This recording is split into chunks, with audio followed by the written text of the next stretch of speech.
afternoon, guys. What is up? Welcome back to the channel, or welcome to the channel if you're new.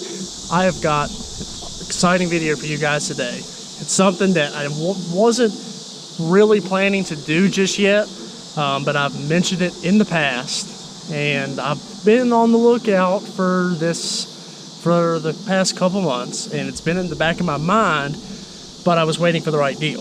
And so the right deal came up. I woke up on a Sunday morning, found the right deal, everything went through, picked it up a couple hours later, and if you read the title, you probably know what it is. So without further ado, here it is. Yes, we are going to be doing a 5.3 build. Now this, I've got it torn apart here. I was going to wait to do the video.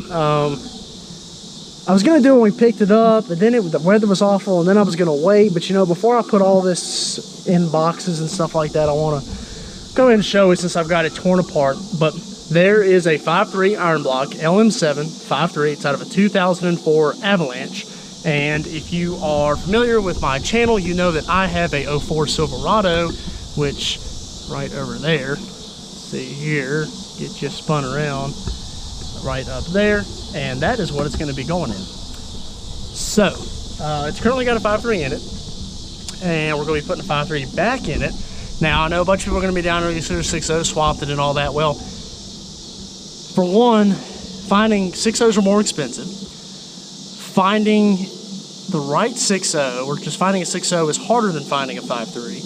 A 6.0 will always make more power than a 5.3, but that truck's got a 5.3 in it. It's set up for a 5.3. Why not keep it simple and just stick with a 5.3? You can make plenty of power out of a 5.3, and it still doesn't cost that much. So that's why we went 5.3. Now, the motor is awesome. Allegedly, it has 80,000 miles on it. I'm inclined to believe apparently it was a wrecked vehicle, and they pulled the motor out of it, and I'm inclined to believe so by looking at what I see here. Now, it's definitely set for a while. It's been sitting, but as we looked inside the motor and all that, everything down in the cylinder walls and all that, it was clean. The pistons are clean. You know, it's just dirty. I need to get some brake clean on it and stuff like that and clean it up.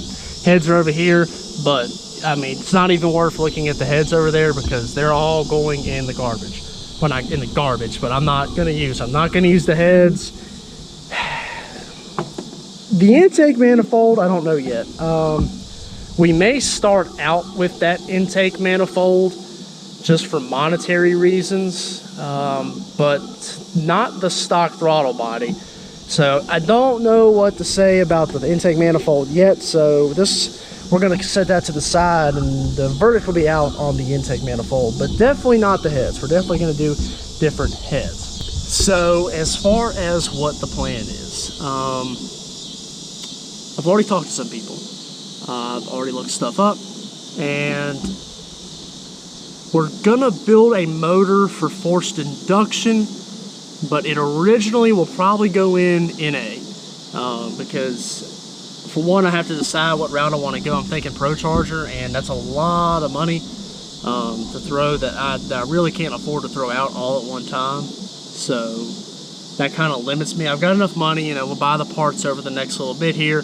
We'll do videos along the way, and we'll build the motor on a stand, because, you know, mine still runs perfectly fine. There's not a problem there. I just bought this to start the build. You know, I think that's the route I want to go, is build it in preparation for a forced induction setup, but then at first put it in, naturally aspirate it, and then get the Pro Charger, Supercharger, or whatever I decide to do down the road. Not too far down the road, but still down the road. So what all that's going to involve is rods, pistons, heads, cam. Of course, when we're talking heads, we're talking everything, the valves, springs, all that, lifters, all that's got to be new with the heads. So as far as boring it out, I don't know yet. See, that's something I got to figure out because of the head size. Some of the heads that if you're going to use, you got to go bigger than the factory bore on it. So that might end up happening. So like I said, we're just playing it by ear here. I just picked it up today, so plenty to figure out here, but I wanted to make a video for you guys because I was so excited, and to let you guys know the videos that are coming up here on the channel, it's gonna be awesome. I am just stoked to get started on this project. I've thought about it for a long time, and it was funny because last night I was at a car meet and I was talking to a couple buddies of mine. I was like, you know, I ought to put a video up and tell people to try to find me a 5.3. But lo and behold, I found one the next morning. So shout out to the guy who met me. He was about 3 hours away. He met me about halfway, and I went and got it from him. So that was awesome. Glad he worked with me on that. I think I got a good deal. I got $300 in it so far. A whole $300 for a complete 5.3. So that's awesome.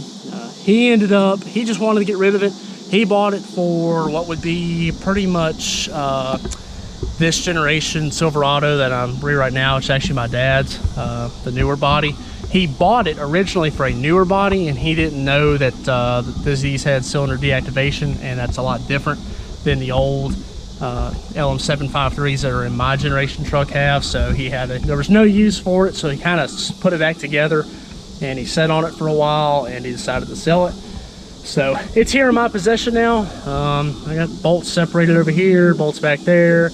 Everything's pretty well separated out. I'm excited. Hopefully I can get started on building it sooner rather than later. I go back to school here soon, but that shouldn't stop me, you know. Just understand that I'm not made of money, so it's going to be one of those where I'm buying pieces a paycheck at a time, pretty much. So, you know, every 2 weeks I might buy a part, you know, stuff like that, you know, part or two. But the biggest expense is definitely going to be heads and any machine work I've got to get done. As far as pistons and rods, it's not too bad. The cam, words out on the cam, I've got everybody's that I've already talked to about it has got a different idea on what the cam to do, because there's so many different cams to put in it. I'm leaning towards the route of Texas speed and performance, but I'm totally open to something, you know, Lunati cam.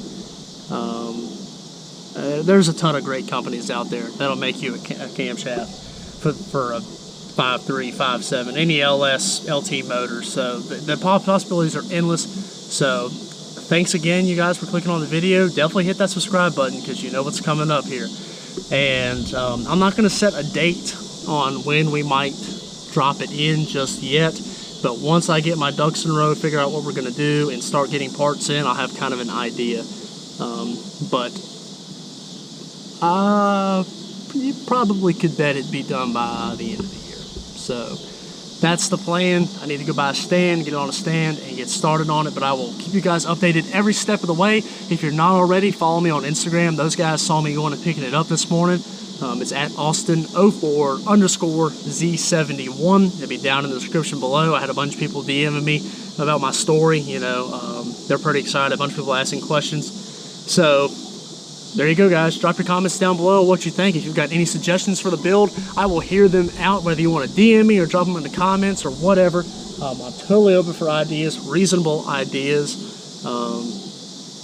And so, yeah, thanks again. Hit the subscribe button. Check out the other videos on the channel. Have a great day.